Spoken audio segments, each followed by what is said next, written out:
Foreign editions of A Blade of Grass, well, actually not only foreign, but the Canadian one as well, and they've all got quite different covers. It's interesting for me to see how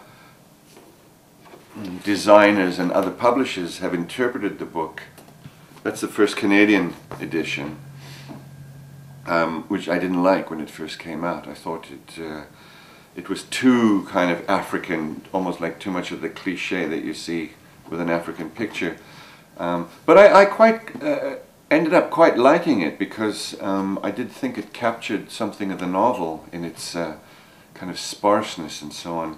And one thing I noticed is that this little interior shape here echoes the shape of the map of Africa. I think that was entirely an accident, but I thought, well, that's pretty cool.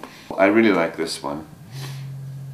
The problem with putting a face on the cover is you give the reader a face, and it's better for a character to exist in the reader's imagination. But this one is Portuguese, and it really is quite beautiful, I think. Some of them are a little hokey. That's the German one, and it looks a little like a kind of TV movie or something with those two young women. It's definitely not how I saw them, but who knows? You have to trust the designers. This is the South African version, which is really kind of cool. It almost looks like a news photograph to me with this blurred figure. I like this one too. And there's a sequence in the book where a swarm of locusts descend on the farm. And this designer, I think, has had that in mind with this black thing here.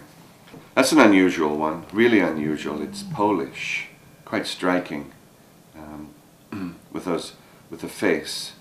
And I think it's also, yeah, it's sort of like the woman almost looks imprisoned in there. So maybe they had the apartheid era in mind. That's a weird one. I don't know what to say about that. I'm not even sure what language it's in. It's like Slovak or something like that. It's really strange. It looks so old-fashioned. I mean, I kind of like it though, because it's fun to have something. You don't want everything to be slick and cool and modern. That's the American edition. Also, you know, it's interesting, like somebody wants to go, you know, for very specific with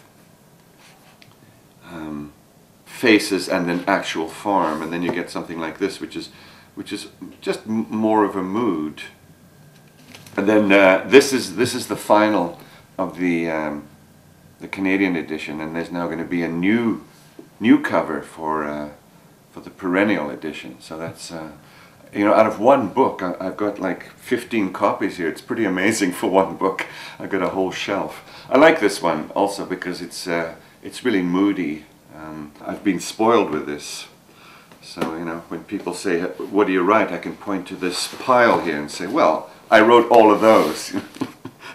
Unfortunately, it's all one book.